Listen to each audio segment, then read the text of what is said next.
C'est parti. Alors, bonjour tout le monde. Stéphanie Temens et Sandrine Marois ici pour les blabs de Stéphanie et Sandrine. Ce soir, on parle de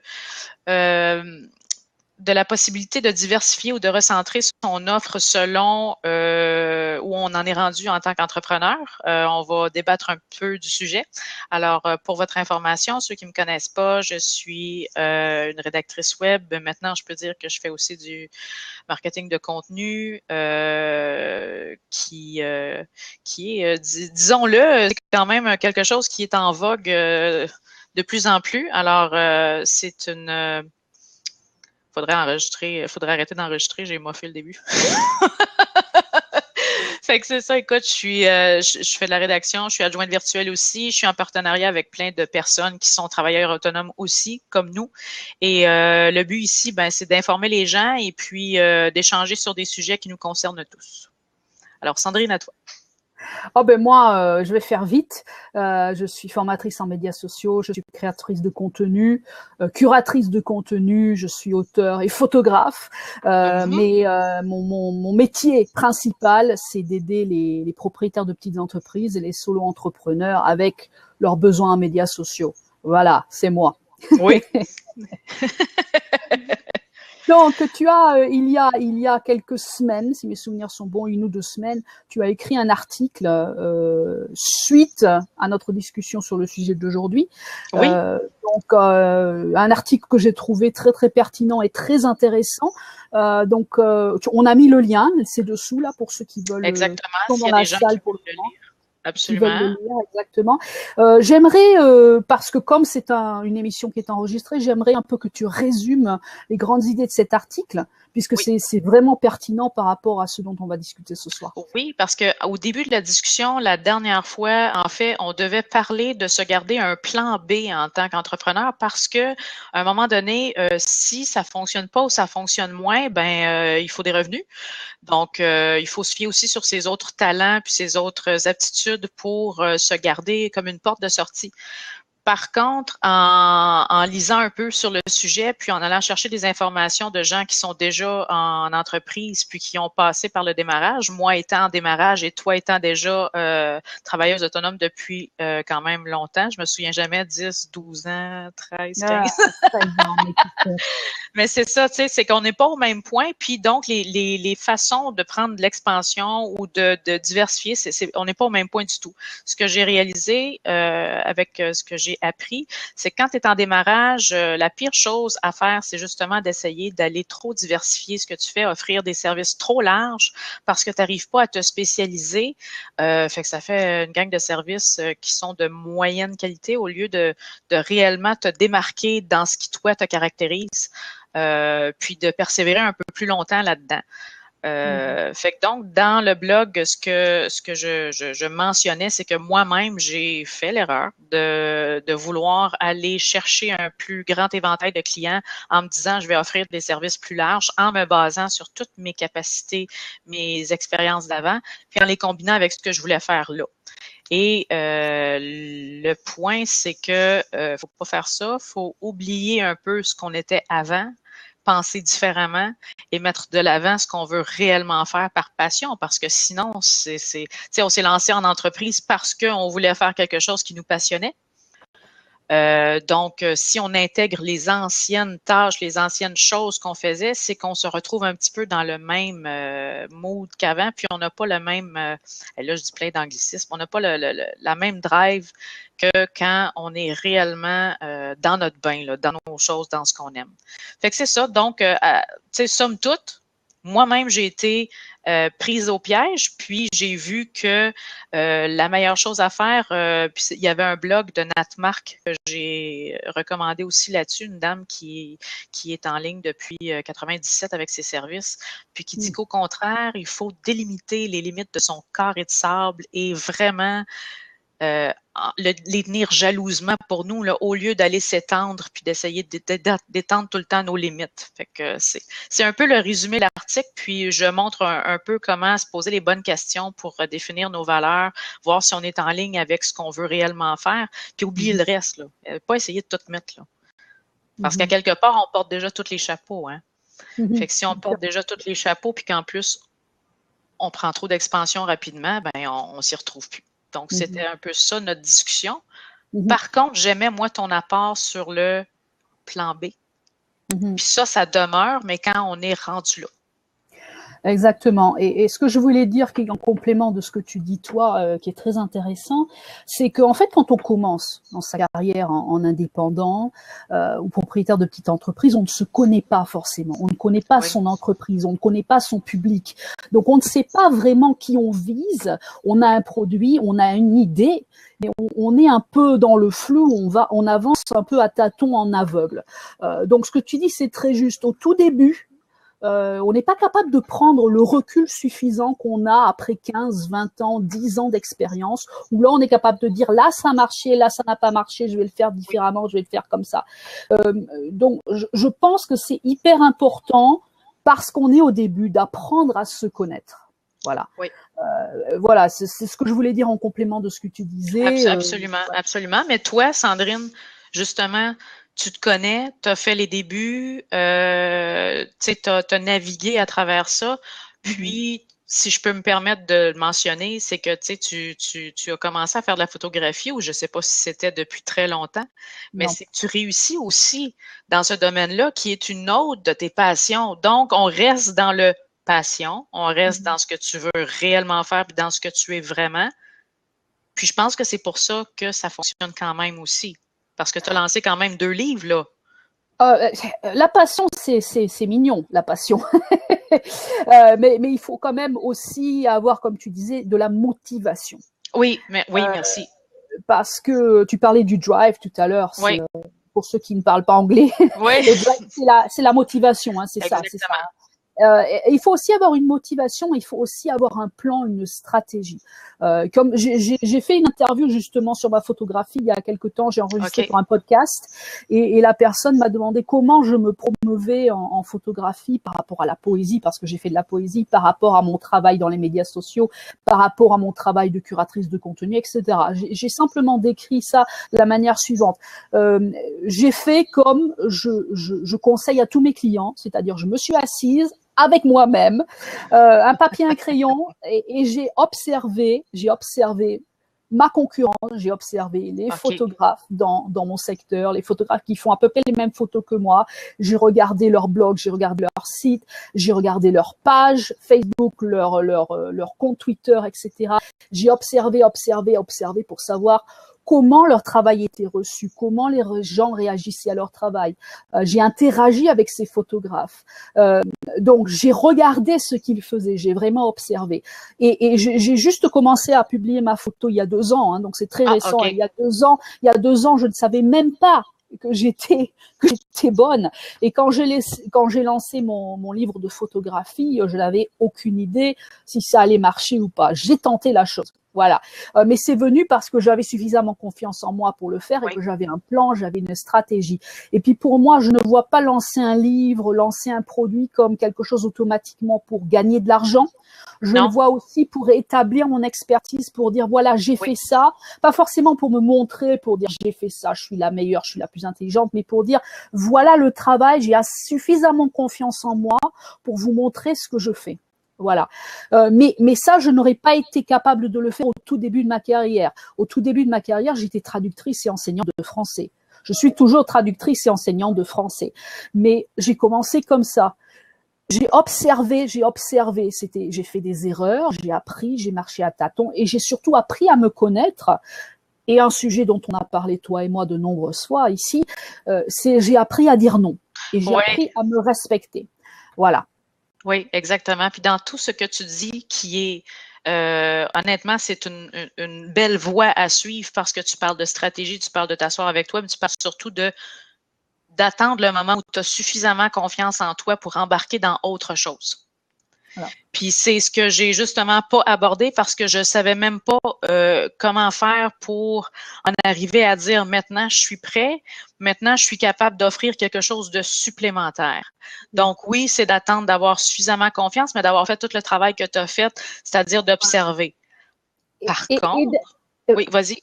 Et d'avoir acquis l'expérience nécessaire qui te permet de dire maintenant j'en sais suffisamment. C'est ça. J'en sais suffisamment pour pouvoir le faire. Mais c'est vrai que c'est une question d'être prêt ou pas et d'avoir suffisamment confiance en soi. Ce qui ne veut pas dire que je n'ai pas des moments de solitude, que j'ai pas des moments où je suis pas confiante, mais ça veut dire que j'ai acquis suffisamment d'expérience pour dire voilà, je donne des conseils à mes clients, donc je vais leur montrer comment on fait. Je veux qu'ils voient, grâce à mon travail, qu'on peut y arriver sans connaître forcément énormément de personnes, sans connaître des grands pontes, parce que des grands pontes, il y en a, mais il y a personne parmi les grands pontes qui m'a jamais soutenu. Il y en a qui ne connaissent pas du tout mon nom, qui savent pas qui je suis. Et pourtant, je suis arrivée à ce que je suis parce que non seulement j'ai de la passion, mais je suis motivée. Et puis, je me projette toujours sur le long terme. Et c'est ça qui est important quand on pense à la diversification de l'offre ou non. Oui. C'est penser, est-ce que je me projette sur le long terme ou c'est les 6 mois, 1 an à venir? OK. Donc, pour toi, c'est ça. 6 mois, 1 an, je considère ça quand même assez court terme, là. Ouais. Par contre, je t'avoue que moi, je suis pas en mesure de me projeter plus loin. Je suis pas encore rendue là parce que le rythme va plus vite que moi et Dieu seul sait que je suis rapide. Mais là, tu sais, ça me bouscule par en arrière. Ce que j'adore dans ce que tu dis, c'est que malgré tout, tu sais, tu as des moments où ça veut pas dire que tu sais tout le temps exactement tu es en totale confiance et tout ça, mais principalement, si tu es arrivé à conseiller les gens, c'est que tu as acquis suffisamment d'expérience pour dire je peux transmettre mes connaissances, donc je peux offrir un service avec la certitude que je sais où je m'en vais puis que je vais pouvoir offrir un service excellent. Et puis une chose qui est importante aussi, la raison pour laquelle je suis formatrice, que je suis enseignante, c'est que j'apprends aussi énormément de mes clients, voilà. J'apprends aussi énormément des gens avec lesquels je travaille, et c'est quelque chose, des leçons très importantes même que j'ai apprises de mes clients, qui m'ont permis un peu aussi de changer ma stratégie, parce que des fois on avance comme ça. Là. Forcément, ben oui, c'est pour ça le mentorat et tout ça. Et on ne réalise pas forcément que on va peut-être dans la bonne direction, mais parfois il faut faire un tout petit détour pour arriver à suivre son bon chemin. Et c'est ça, en travaillant, en formant des clients, que j'ai réalisé que finalement tout n'était pas blanc ou noir. Il y a différentes couleurs de gris, hein, oui. Pour faire référence oui. au cher livre que tout le monde connaît, oui. Et qu'il y a différentes nuances de gris au final, et que tu peux apprendre énormément de tes clients, des gens avec lesquels tu travailles, sur ta propre stratégie, sur la façon aussi de diffuser ton message. Oui, oui. Et c'est ce qui est enrichissant. Je vais revenir à la base en disant tout le temps que ce que j'ai découvert en entrepreneuriat, c'est de choisir ses clients. Puis en choisissant tes clients, justement, ils t'apportent énormément aussi, parce que je ne sais pas pour quelle raison, mais moi, bon, je développe des relations vraiment très enrichissantes, vraiment. Je choisis mes clients aussi selon ce que moi je connais pas, parce que j'aime pas m'en aller. Sinon, c'est la zone de confort. Hein? Puis là, je suis sûre, je l'ai déjà dit ici, mais là, il y a le petit cercle où c'est marqué zone de confort. Puis ici, il y a un grand cercle, puis c'est marqué Where Magic Happens. Puis c'est là qu'il faut se trouver. Tu sais, c'est réellement à l'extérieur de la zone de confort. Puis mes clients me poussent à ça. Par contre, vu que mes clients me poussent à ça, puis qu'ils ont énormément confiance en moi, ils me veulent me confier des choses que je ne fais pas encore. Et c'est là où je me suis dit, OK, je vais l'offrir. Mais Sandrine, à un moment donné, tu as observé puis tout ça, mais à un moment donné, tu as la tête pleine. J'ai plus d'espace présentement, pour le moment, pour apprendre. J'ai plus cet espace-là. Donc, c'est là que j'ai fait, wow, non, je peux pas offrir ça. Et là, j'ai dû reculer parce que je suis on sait qu'on passe beaucoup de temps à travailler, tu sais. Donc, je suis en mode, je veux exceller dans ce que je fais. Le petit hamster dans la partie de mon cerveau, apprentissage, là, écoute, il se fesse la tête sur un mur, là. Il est capable d'en prendre. Ce que tu dis, c'est intéressant parce que ça nous donne une excellente transition. Quand on parle de la diversification de l'offre, il faut faire attention. Ça ne veut pas dire tout faire nous-mêmes. Diversifier l'offre, ça veut dire aussi créer des partenariats où on peut recommander, faire des recommandations. C'est ça aussi, diversifier son offre. C'est dire, je connais certaines personnes qui peuvent vous aider. et qui peut faire les choses pour vous. Vous pouvez être aussi une source de recommandation importante et certains clients peuvent dire je vais l'engager parce que cette personne est capable de relier les points et de trouver les gens nécessaires pour m'aider justement dans mon travail à moi, à me permettre de faire du meilleur travail. Donc je pense que la diversification de l'offre, il y a ça aussi, la capacité à créer des partenariats qui permettent de dire si je ne peux pas le faire, je vais recommander quelqu'un d'autre. Sachant que cette personne, oui, vas-y. Sachant que cette personne aussi va dire on fait un échange de services. Et quand cette personne sait qu'elle ne peut pas fournir le genre de service que toi tu peux fournir, à ce moment-là, elle peut dire je recommande cette personne. Donc c'est ça aussi la diversification de l'offre. Ce n'est pas simplement moi qui pense que je vais tout faire. J'aime comment tu l'apportes. Oui, j'aime vraiment comment tu l'apportes, Sandrine, parce que c'est totalement ça et je n'en étais même pas consciente parce que là, c'est là où je suis rendue, où je dis non, je prendrai pas ça, moi, je vais te donner ça à la place. Et sans me rendre compte que, dans le fond, même si je dis qu'il faut pas diversifier, je le fais en recommandant. Je te remercie d'apporter ça parce qu'il va falloir que j'écrive là-dessus parce que c'est comme une suite. C'est comme une suite de dire oui, il faut que tu y ailles selon tes choses, mais ce que tu ne veux pas faire, tu peux très bien t'associer à quelqu'un qui va pouvoir le faire, en qui tu vas avoir confiance autant qu'en toi. Et c'est exactement ce qui m'est arrivé. J'ai une nouvelle personne qui voulait des services de rédaction. Je lui ai demandé ce qu'elle faisait. Elle dit, je fais de l'administration. J'ai dit, bingo! Je te donne toute mon administration. J'en veux plus. J'en veux plus. et puis ce que tu soulignais plus tôt dans la conversation, c'est que on ne veut pas faire trop de choses parce que, comme on dit en anglais, a jack of all trades, quelqu'un qui sait tout faire, ce n'est pas forcément quelqu'un qui excelle dans un domaine. Exactement. C'est quelqu'un qui n'est pas mauvais dans beaucoup de domaines, mais ça ne veut pas dire que quand tu l'engages, tu vas avoir droit à des services excellents. Tu vas avoir des services bons, des services normaux, mais pas forcément excellents. Donc, la diversification de l'offre, quand on parle de diversifier, il ne faut pas penser dans sa tête, c'est quelqu'un qui offre 10, 15 services. C'est peut-être quelqu'un qui a choisi d'en offrir 2 ou 3 différents. Voilà aussi ce que c'est la diversification de l'offre. C'est pas 15 services différents. Justement, quelqu'un qui offre 15 services différents, moi, je ferais très attention de lire les lignes, de lire entre les lignes si c'est pas justement quelqu'un qui est en train de dire j'ai des partenaires qui peuvent vous aider dans tel et tel secteur. Voilà, c'est pour ça quand on parle de diversification de l'offre. Tu m'apportes, là, parce que tu m'apportes des choses. Garde, tu vois, même en discutant, et c'est là où, tu sais, je sais qu'en plus, dans ce que tu fais, c'est totalement pas ce que moi je fais. Donc, j'apprécie les échanges parce que tu m'apportes un point de vue totalement différent. Et ça me porte à dire, OK, il va falloir que je modifie mon site pour faire en sorte que mes collaborateurs soient là. Parce que, honnêtement, moi, les choses arrivent rapidement et je me retrouve que je suis chargée de projet pour une cliente. Je suis coordonnatrice pour une autre. Qui m'ont mis sur leur site, dans leur équipe. Et au début, je n'ai pas tellement saisi, mais je me suis dit oui, parce que je comprends. Tu veux que les gens connaissent le visage, connaissent la personne, qu'ils sachent que je fais partie de ton équipe. Si je communique avec eux, ils se sentent en confiance. Fait que je vais faire la même chose de mon côté. Voilà. Parce qu'effectivement, ça ne dit pas que je fais tout, mais je veux vraiment le mentionner en tant que partenaire. J'aime beaucoup cette approche-là. Et puis toi, tu dis que ça ne veut pas dire que tu fais tout, mais les gens qui vont sur ton site vont regarder, vont se dire, oh, elle fait tout ça, mais comment c'est possible? Ben non, c'est ça. Fait que c'est pour ça que c'est important de mentionner que tu as une équipe. Mais c'est parce que c'est pas vrai que ça fait en sorte que tu es plus crédible quand tu as une liste de services qui finissent plus. Puis j'en ai vu des sites comme ça, des gens comme ça, où là, je me dis, OK, tu fais ça, mais comment ça tu fais ça aussi? OK, mais tu fais ça aussi. Et moi, ça me porte pas à dire tu es spécialisé. Voilà, et c'est parce que c'est vraiment ça. Pour obtenir des clients, pour être pris au sérieux, il faut être spécialisé dans un domaine.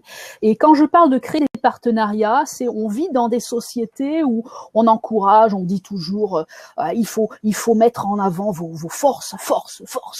Vous êtes fort, mais jamais on ne parle des faiblesses. Et en fait, les gens ont un peu honte de dire j'ai des faiblesses dans tel secteur.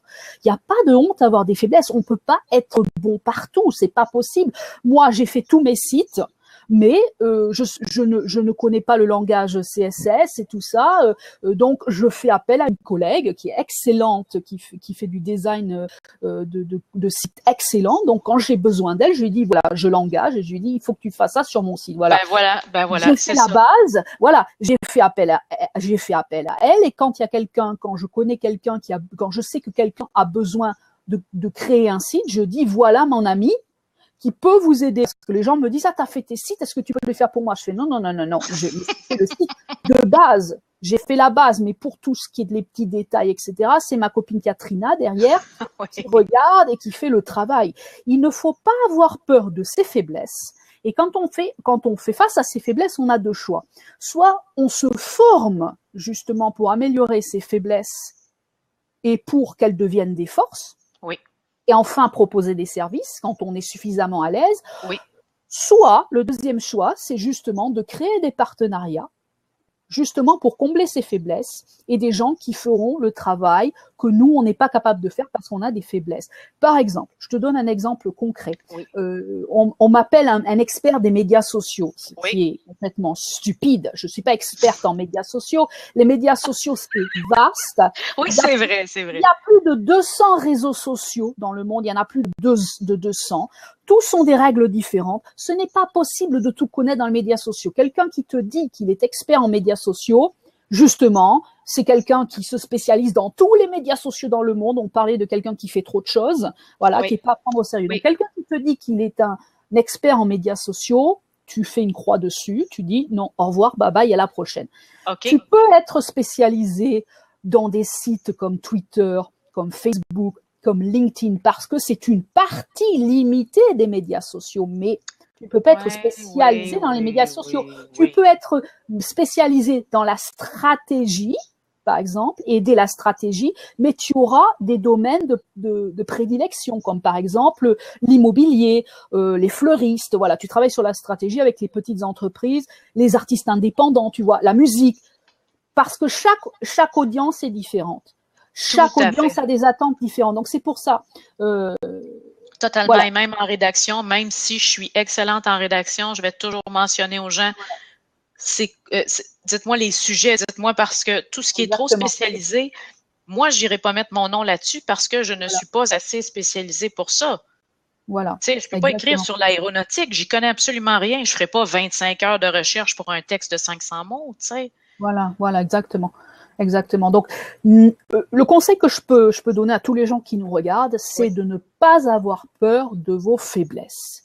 Ça, c'est excellent et je soutiens ce que tu dis. Et en plus qu'aujourd'hui, j'ai l'impression de tout le temps me répéter, mais on achète les gens avant d'acheter les services ou les produits. C'est important de connaître la personne, puis c'est important de se sentir à l'aise avec la personne, puis de le mettre en avant comme ça en disant « j'ai mes limites », comme vous avez les vôtres. Bien sûr. Si j'ai mes limites, j'ai des gens à vous proposer. Ça honnêtement, écoute, tu me donnes plein de sujets, là. C'est bon, regarde, il faut que je fasse mes sujets d'avance pour mes blogs parce que là, cette année, je prends des vacances grâce à nos blabs. Tu prends des vacances. Je prends des vacances. Félicitations, Stéphanie. Bravo. Merci bien. Bravo. Je suis ravie pour toi. Oui. Tu prends des longues vacances, j'espère, au moins plus d'une semaine. Écoute, je prends 2 semaines. Et puis un peu plus tard, on prend une autre semaine et on s'en va à la pêche dans le fond du bois. Ah, ben, félicitations. Débranché, totalement débranché. C'est une bonne chose. C'est ça aussi, et c'est franchement lié.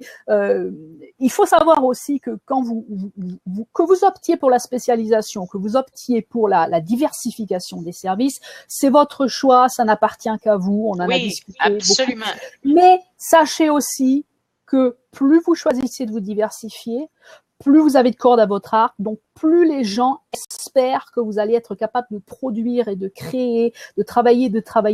Donc ce que tu dis, c'est très important. Déconnectez-vous de temps en temps, prenez des congés, parce que la diversification, c'est très difficile. Ça demande beaucoup, c'est des défis. Je peux vous en parler puisque je propose plusieurs services différents. Oui, ben c'est ça. Je trouve qu'en conclusion, honnêtement, Sandrine, la prochaine fois, on devrait parler plus au niveau des médias sociaux qu'on a abordés, OK? de justement dire, de donner l'exemple concret, de dire, je suis excellente là-dedans, mais voici mes limitations, mais voici ce que je peux vous apporter là-dessus. Voilà, tu as raison. Parce qu'on devait, éventuellement venir à des sujets un peu plus techniques, puis j'aimerais, moi, voir comment j'aimerais apprendre à te connaître à ce niveau-là, au niveau des médias sociaux. J'aimerais beaucoup apprendre, même si je veux pas faire de ça. Justement, j'en veux pas de ça. OK? Parce que pour moi, c'est une grosse bête noire avec 8 pattes qui ressemble à une grosse araignée. Je sais comme on déteste les araignées. Non, donc, mais oui, tu as raison. Oui, c'est un sujet donc on abordera dans nos blabs à venir. Oui, c'est lié à la spécialité. Parce que oui, c'est ça. C'est lié à tout ça. C'est lié parce que on parle d'entrepreneuriat. On a des sujets comme ceux qui sont excellents, que j'adore puis que j'apprends énormément là-dedans. Mais somme toute, j'aimerais ça que, étant donné que toi, tu es plus spécialisé là-dedans, que tu puisses donner des trucs aux gens parce que c'est tous tes écrits qui t'envoient, tes infolettes, tes ci, tes ça, c'est incroyable l'information qu'il y a là-dedans. Et je pense que de nous résumer ça, ce serait... Ouais, on peut parler de la stratégie dans les médias sociaux, comment l'aborder, etc. Et pour diverses audiences aussi, ce qui est important, parce que je tape moi dans diverses audiences, donc je peux parler par expérience. Oui. Mais toi aussi, tu as de l'expérience même limitée, mais ton avis. Mais c'est ça, c'est un autre point de vue, c'est une façon de faire, mais sans connaître les dessous. Fait que j'aimerais ça qu'on se complète là-dessus la prochaine fois parce que, tu sais, là, les gens, s'ils nous écoutent et tout ça, éventuellement, ils vont vouloir justement aller plus loin, eux autres aussi. Puis, par exemple, ce qu'on fait présentement, les blabs, c'est nouveau, c'est quelque chose que tu as suggéré, c'est quelque chose qui est appelé à être développé, puis qui est à ajouter au corps d'un arc au niveau des médias sociaux, parce que c'est un média social, ça aussi, là. La définition des médias sociaux, c'est de l'anglais, donc je vais traduire. C'est toutes les plateformes, tous les outils qui permettent de créer du contenu, de le partager et d'échanger entre nous. Donc, les médias sociaux, c'est une définition très large. On peut inclure les courriels, puisqu'on crée du contenu, on écrit, on envoie des emails. On peut dire que le téléphone, c'est un média social. Le contenu n'est pas forcément concret, mais on crée de la communication. Mais c'en est un, parce que les SMS sont devenus une stratégie de marketing. Donc, les médias sociaux, ça peut être une définition très large, comme ça peut être une définition très limitée. Et les gens pensent à un média social comme Facebook ou Twitter, et puis ils pensent que ça s'arrête là. Non, les médias sociaux, ça s'étend à beaucoup de choses. Donc, c'est quelque chose dont on peut parler à un autre moment. Oui, j'aimerais bien ça. Avant que toi, tu partes en vacances. Ouais, moi, je pars au mois de septembre. Bon, voilà. D'accord. Fait que, écoute, je pense que ça fait quand même pas mal le tour de la diversification ou de la recentralisation de ce qu'on sait faire. Je pense, par contre, qu'il y aura plus à dire éventuellement là-dessus. Oui. Mais somme toute, c'est, comme tu disais, c'est le choix revient à chacun. On peut s'essayer, hein. Il n'y a rien qui empêche de s'essayer parce que tout va par essai et erreur. Mais je retiens surtout le partenariat. Voilà. Donc, merci Stéphanie. Merci Sandrine. D'être là, comme tous les deuxièmes mardis du mois. Je suis ravie de faire ces blabs avec toi. Merci à tous ceux qui nous ont regardés ce soir, qui nous ont écoutés. Nous sommes ravis de vous avoir chaque mois. C'est un plaisir de discuter pour moi, surtout discuter en français, puisque je travaille en anglais les 3/4 du temps. 95% du temps, je suis en anglais, donc je suis ravie d'avoir l'occasion. Ça fait du bien de se délier la langue un peu, oui. Exactement. Donc, merci encore à tout le monde. Merci à toi, Stéphanie. Et puis, merci nous retrouvons Sandrine. La prochaine fois. Le prochain mardi, oui, c'est ça. Donc, la prochaine fois, ça va être 1er 5. Donc, ça va être le 12 juillet. Le 12 juillet 2016. Oui. Et on verra pour le sujet. À 20h, heure de l'Est. Voilà. C'est ça. Merci. Bonne soirée. À bientôt.